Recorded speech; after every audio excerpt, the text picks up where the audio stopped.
வணக்கம் நண்பர்களே, நான் உங்க சிவராமன். எல்லாரும் எப்படி இருக்கீங்க? எல்லாரும் சந்தோஷமா சௌக்கியமா இருப்பீங்க நம்புறேன். எல்லாருக்கும் எல்லா சுகத்தையும் இந்த இயற்கை தரட்டும். நம்மளுடைய சேனல்ல தொடர்ச்சியா நம்ம ஒவ்வொரு இடங்களா போய் அங்க இருக்கக்கூடிய விடயங்களை பார்த்து, கல்வெட்டுகளை பார்த்து படிச்சுட்டு அதை ஒரு காணொலியா பதிவிட்டு வந்துருந்தோம். இந்த கொரோனா காலத்து ஊரடங்கு காரணமாக கொஞ்ச நாளா நம்ம அந்த மாதிரியான காணொலிகள் போடல. இப்போ திரும்பவும் அந்த மாதிரியான காணொலி வரிசையில நாம இப்போ பல்லவர் காலத்து மூத்த தேவியோட சிற்பத்தை தேடி ஒரு பயணம் மேற்கொள்றோம். இது விழுப்புரம் மாவட்டத்துல ஒரு ஊர்ல இருக்கு அப்படின்னு தெரிய வந்துச்சு. அதை பார்க்க நாம இப்போ போயிட்டு இருக்கோம். வாங்க இந்த காணொலிக்குள்ள போய் அந்த மூத்த தேவி சிற்பம் எங்க இருக்கு, அது கூட இன்னும் என்னென்ன சிற்பங்கள் நம்ம பார்த்தோம் அப்படிங்கறத பார்த்து தெரிஞ்சுக்கலாம்.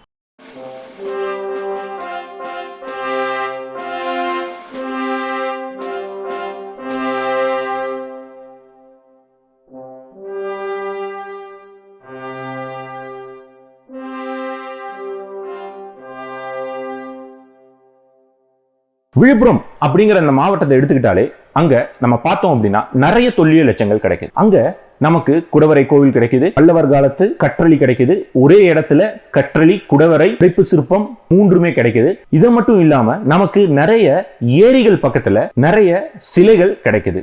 பல்லவர் காலத்ததும் கிடைக்குது, சோழர்கள் காலத்ததும் கிடைக்குது. அதாவது சோழர்கள் காலத்ததுன்னா ராஜராஜ சோழன் காலத்துக்கு முந்தைய சோழ மன்னர்கள் ஆட்சி செஞ்சாங்க இல்லையா, அவங்க காலத்தோட சிலைகளும் நமக்கு கிடைக்குது. இது எல்லாமே பார்த்தா ஏரி ஓரமா இருக்கு. விழுப்புரத்துல இந்த மூத்த தேவி எங்க இருக்கு அப்படின்னா திருவாமாத்தூர் அப்படிங்கிற ஊர் பக்கத்துல இருக்கக்கூடிய சோழங்கனூர் அப்படிங்கிற ஊர்ல இருக்கக்கூடிய ஏரியை ஒட்டி இந்த மூத்த தேவி இருக்குங்க. இந்த மூத்த தேவி பாத்தீங்க அப்படின்னா 3 அடி உயரம் இருக்குங்க. இது ஒரே கல்லுல செதுக்கப்பட்ட ஒரு சிற்பம். ஆங்கிலத்தில் சொல்லணும் அப்படின்னா சிங்கிள் பேனல்ல பண்ண ஒரு சிற்பம். இந்த சிற்பம் பாத்தீங்க அப்படின்னா ஒரு சமம் செய்த கல்லுல புடைப்பு சிற்பமா வடிச்சிருக்காங்க.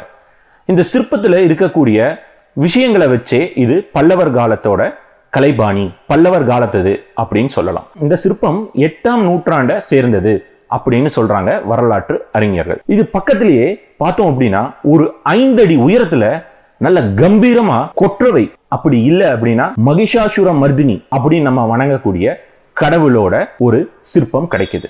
இதுவும் பாத்தீங்க அப்படின்னா ஒரே கல்லுல செதுக்கப்பட்ட ஒரு சிற்பம், சிங்கிள் பேனல் ஸ்கல்ப்சரா தான் இதுவும் கிடைக்குது. இதை பாத்தீங்கன்னா இதுவும் அவ்வளோ அழகாவும் அவ்வளோ நேர்த்தியாவும் கலைபாணியும் இருக்கக்கூடிய மாதிரி செதுக்கியிருக்காங்க பல்லவர்கள்.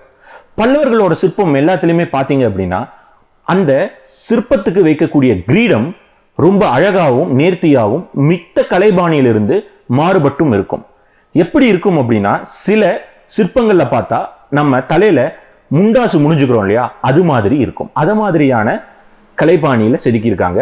இந்த தேஷ்டாவோட தலை அலங்காரமும் அதே மாதிரி கொற்றவை, அப்படி இல்லைன்னா மகிஷாசுர மர்தினி கடவுள். இந்த கொற்றவை எப்படி இருக்காங்க அப்படின்னா ரொம்ப அழகாவும் நேர்த்தியாகவும் செஞ்சிருக்காங்க. எப்பொழுதுமே எல்லா இடத்துலையும் நம்ம பார்க்குற மாதிரி ஒரு எருமை தலை மேல நின்றுட்டு இருக்கிற மாதிரி தான் இந்த கொற்றவையோட சிலை வடிச்சிருக்காங்க. கொற்றவையோட சரங்கள் அனைத்திலுமே ஆயுதங்கள் கொடுத்து அந்த ஆயுதங்கள் தாங்கி இருந்தாலும் கொற்றவை சாந்த சொரூபமா இருக்கிற மாதிரி வடிச்சிருக்காங்க. அது ரொம்ப அழகா இருக்கு. இது எங்க பார்க்கலாம் அப்படின்னா விழுப்புரம் மாவட்டத்தில் இருக்கக்கூடிய திருவாமாத்தூர் பக்கத்தில் இருக்கிற சோழங்கனூர் அப்படிங்கிற ஊர்ல இருக்கக்கூடிய ஏரிக்கரையில இந்த சிற்பங்கள் இருக்கு. இது மட்டும்தான் அந்த விழுப்புரம் மாவட்டத்தில் நமக்கு கிடைச்சதா அப்படின்னா இல்லைங்க. சோழர் காலத்து விநாயகரும் ஒரு சிவலிங்கமும் கிடைச்சது. இது ரெண்டும் எங்க இருக்கு அப்படின்னா இந்த சோழங்கனூர் பக்கத்திலேயே தென்னமாதேவி அப்படின்னு ஒரு கிராமம் இருக்குங்க.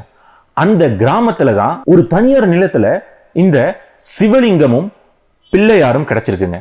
இந்த பிள்ளையாரும் பாத்தீங்க அப்படின்னா அவ்வளவு நேர்த்தியா செதுக்கப்பட்டிருக்குங்க. இந்த பிள்ளையார் சோழர் காலத்தை சேர்ந்தது அப்படின்னு சொல்றாங்க வரலாற்று அறிஞர்கள்.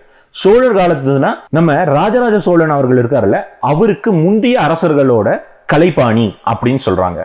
இப்போ பாத்தீங்க அப்படின்னா நம்ம ஏற்கனவே விழுப்புரம் மாவட்டத்துல ஒரு கொற்றவையை தேடி ஒரு பயணம் போனோம். அந்த கொற்றவையை தேடி பயணம் போகும்போதே நமக்கு நிறைய சிற்பங்களை பார்த்துட்டே போனோம். கொற்றவை பார்த்தோம், கொற்றவை பக்கத்திலேயே ஒரு சிவன் பார்த்தோம், சிவனுக்கு அப்புறமா திரும்பவும் இன்னொரு கொற்றவை பார்த்தோம். இது எல்லாமே பார்த்தா ஒரு ஏரிக்கரையை ஒட்டியே அமைஞ்சிருக்கு. அப்போ ஏரிக்கரையில இருக்கக்கூடிய காவல் தெய்வமா கொற்றவையை வணங்கினாங்களா, இல்ல ஏரிக்கரையில வைத்து கொற்றவையை வணங்கினாங்களா அப்படிங்கிற எண்ணம் என் மனசுல எழுது. அதுக்குண்டான விடயங்கள் எனக்கு இன்னும் கிடைக்கல. அப்படி கிடைச்சதுன்னா கண்டிப்பா நான் உங்க கூட பகிர்றேன். நன்றி. மீண்டும் ஒரு காணொளியில் உங்களை சந்திக்கிறேன். இந்த வீடியோ உங்களுக்கு பிடிச்சிருந்தா லைக் பண்ணுங்க, ஷேர் பண்ணுங்க, சப்ஸ்கிரைப் பண்ணுங்க. அப்படியே பக்கத்தில் இருக்கிற பெல் ஐகானை கிளிக் பண்ணுங்க. உங்களுக்கு உடனுக்குடனேயான வீடியோ நோட்டிபிகேஷன் வரும்.